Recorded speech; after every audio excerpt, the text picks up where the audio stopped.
Pasca pemilihan di Kongres luar biasa, publik menunggu janji Menteri BUMN Erick Thohir yang kini jadi Ketua Umum PSSI periode 2023 hingga 2027.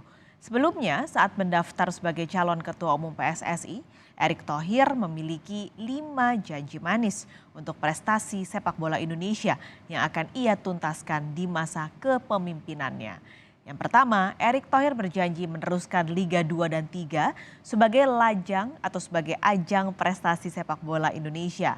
Kedua, membenahi kualitas wasit, serta Erick juga berjanji menerapkan VAR alias wasit yang memantau lewat video. Yang keempat, saudara, juga membangun training camp untuk tim nasional Indonesia.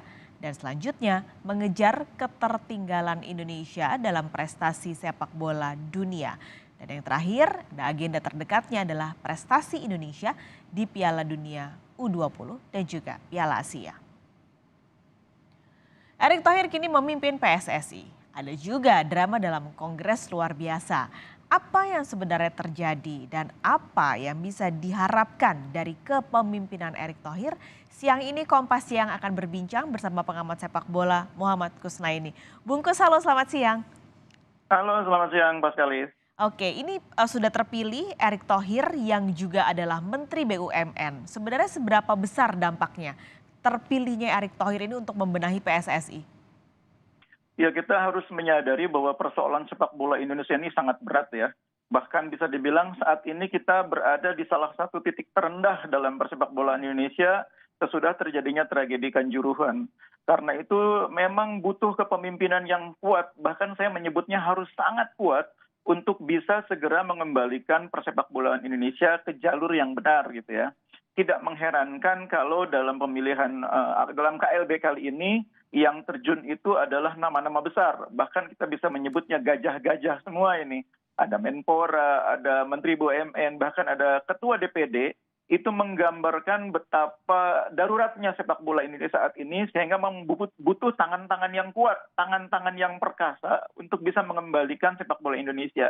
Jadi kalau saya secara positif menyambut kehadiran Pak Erick Thohir ini untuk kebutuhan saat ini, meskipun untuk kedepannya mungkin kita butuh butuh partisipasi yang lebih kuat dari stakeholder sepak bola yang sebenarnya. Tapi karena saat ini sepak bola darurat, maka kehadiran pejabat yang berasal dari struktural pemerintahan mau tidak mau harus kita terima dengan tangan terbuka.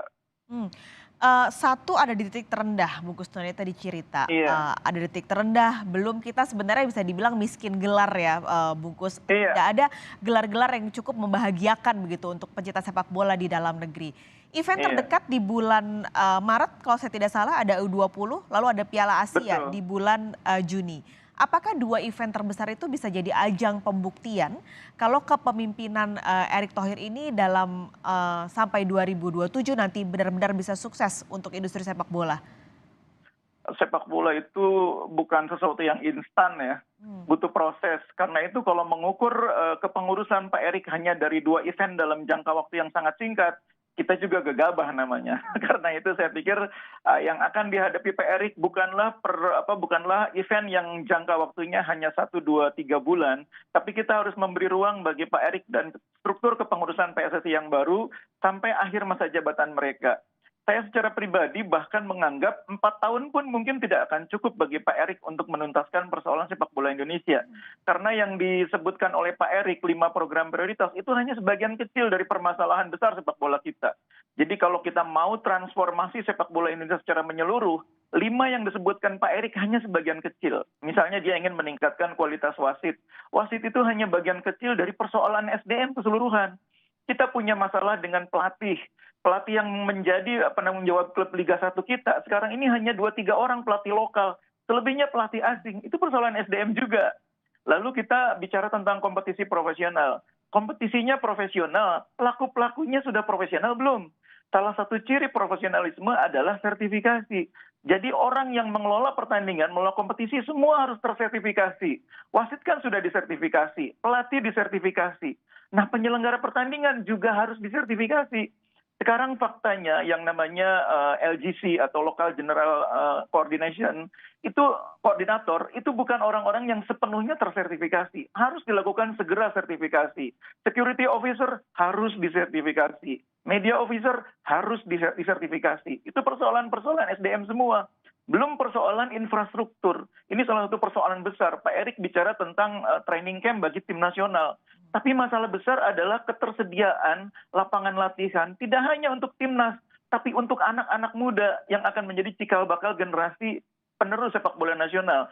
Pak Erik harus punya program yang yang terintegrasi, yang menyeluruh, yang tidak hanya menyediakan fasilitas untuk timnas, tapi bagaimana menyediakan lapangan yang layak untuk anak-anak yang akan menjadi pemain timnas di masa depan. Jadi programnya harus sangat kuat, harus sangat terintegrasi, tidak hanya melibatkan PSSI, tapi juga melibatkan Kementerian BUMN, Kementerian PUPR, Kementerian Keuangan, Kemenpora, yang semuanya sebetulnya sudah dikasih tugas melalui Impres nomor 3 tahun 2019, tapi selama ini tidak dilaksanakan. Bayangkan, ada Impres perhatian yang luar biasa dari Presiden, tapi tidak dilaksanakan. Nah, mudah-mudahan karena Pak Erik ini orang yang dekat dengan pusat kekuasaan, dengan Presiden, bisa mendorong percepatan pelaksanaan Impres tersebut. Tapi kalau bicara Erick Thohir sebagai orang terdekat Presiden, begitu juga dengan karena jabatannya sebagai Menteri BUMN, sebenarnya kan ada aturan ya, Bungkus, yang dari FIFA bahwa tidak boleh ini ada intervensi dari pemerintah. Nah itu nantinya gimana posisinya, Bung? Kalau posisinya pemerintah itu ada di luar PSSI, mungkin bisa dibilang intervensi. Tapi kalau orang dari pemerintahan ada di dalam struktur PSSI kan bukan intervensi, memang mereka yang menyelenggarakan. Kan jadi ini bukan, dan statuta tidak melarang keterlibatan itu.